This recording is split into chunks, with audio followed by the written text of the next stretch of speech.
Bonjour mes frères et sœurs, que le Seigneur vous bénisse ce matin. J'aimerais vous parler de changer de vêtements. C'est parfois mon épouse qui me fait prendre conscience qu'il serait temps pour ma part de changer de pull ou de changer de chemise dans laquelle ou dans lequel en général je me sens si bien. Mais il faut parfois son regard bienveillant et exercé pour me faire prendre conscience que soit ce vêtement ne me va plus très bien, ou soit qu'il est plus très propre, ou qu'il y a un trou, ou qu'il y a une tache. Et alors, il faut donc que j'intègre cette réalité et que je m'oblige à changer de ce vêtement dans lequel, en général, je me sens si bien.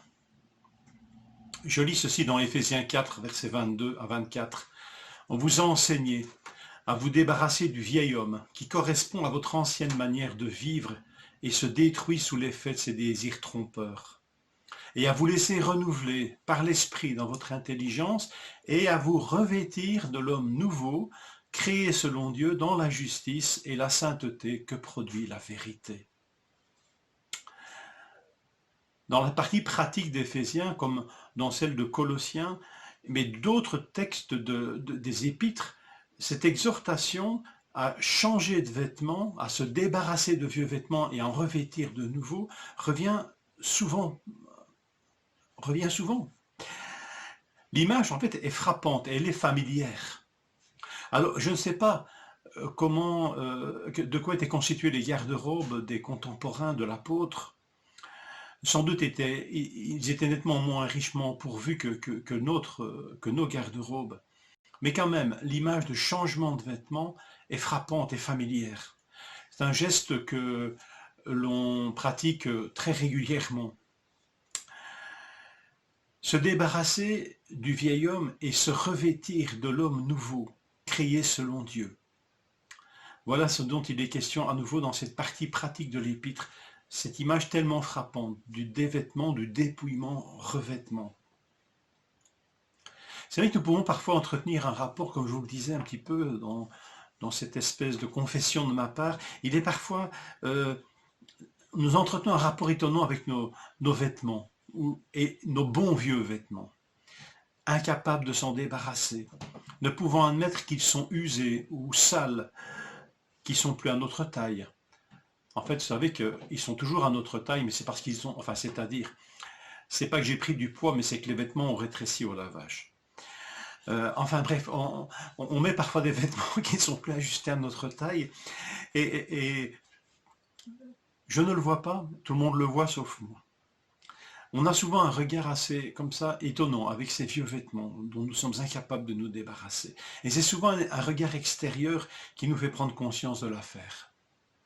Pourtant, ils sont si confortables, d'une si bonne marque, inusables. On n'en fait plus des comme ça. Dans les épîtres, ce dépouillement s'accompagne toujours d'un revêtement ou d'une autre action.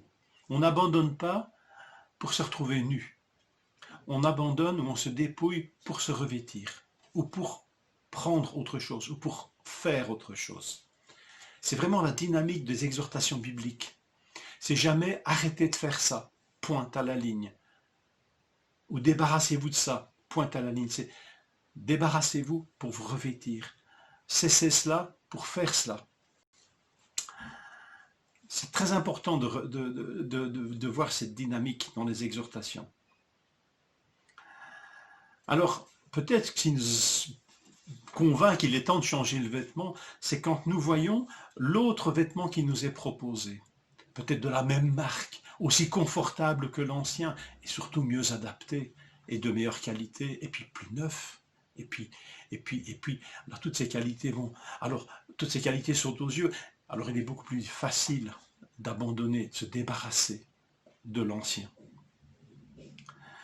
Si le regard extérieur sur nos vêtements peut être celui de l'un ou de l'autre, cet homme, ce vieil homme dont il faut se débarrasser, qui donc nous permet de voir combien il est usé, dépassé et qu'il faut nous en dépouiller. Peut-être le regard d'un frère ou d'une sœur, mais surtout celui de Dieu par sa parole. C'est Jacques qui nous dit cela. Ainsi donc, mes frères et sœurs bien-aimés, que chacun de vous soit prompt à écouter, lent à parler, lent à se mettre en colère, car la colère de l'homme n'accomplit pas la justice de Dieu. C'est pourquoi rejetez, dépouillez-vous toute souillure, c'est le mot rejeter, dépouillez-vous de toute souillure, tout débordement dû à la méchanceté, et accueillez avec douceur la parole qui a été plantée en vous et qui peut sauver vos âmes. Là, il n'est pas question de se revêtir, mais d'accueillir la parole. Mettez en pratique la parole, ne vous contentez pas de l'écouter, en vous trompant vous-même par de faux raisonnements. En effet, si quelqu'un écoute la parole et ne la met pas en pratique, il ressemble à un homme qui regarde son visage dans un miroir, ou ses vieux vêtements dans un miroir, et qui, après s'être observé, s'en va et oublie aussitôt comment il était. Mais celui qui a plongé les regards dans la loi parfaite, la loi de la liberté de changer ses vieux vêtements, et qui persévère, celui-là, qui n'a pas oublié ce qu'il a entendu et ce qu'il a vu, et qui se met au travail, celui-là sera heureux dans son activité, heureux de se dépouiller pour se revêtir. La parole de Dieu est ce divin miroir qui nous indique qu'il est l'heure de changer de vêtements. Colossiens 3,12. Ainsi donc, comme des élus de Dieu, saints, bien-aimés, revêtez-vous d'entrailles de miséricorde, de bonté, d'humilité, de douceur, de patience, et par-dessus tout, revêtez-vous de la charité ou de l'amour qui est le lien de la perfection. Après nous être dépouillés, après s'être dépouillés de toute amertume, toute animosité, toute colère, toute clameur, toute calomnie, toute espèce de méchanceté. Ça, vous le lirez dans Éphésiens 4,31. C'est tellement plus facile de se revêtir quand nous constatons que ce dont nous devons nous dépouiller est tellement moche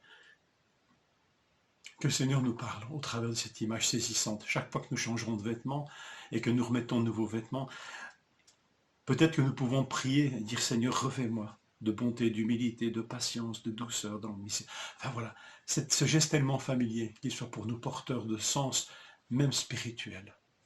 Bonne journée. Et changez peut-être de vêtements, c'est peut-être le temps aujourd'hui.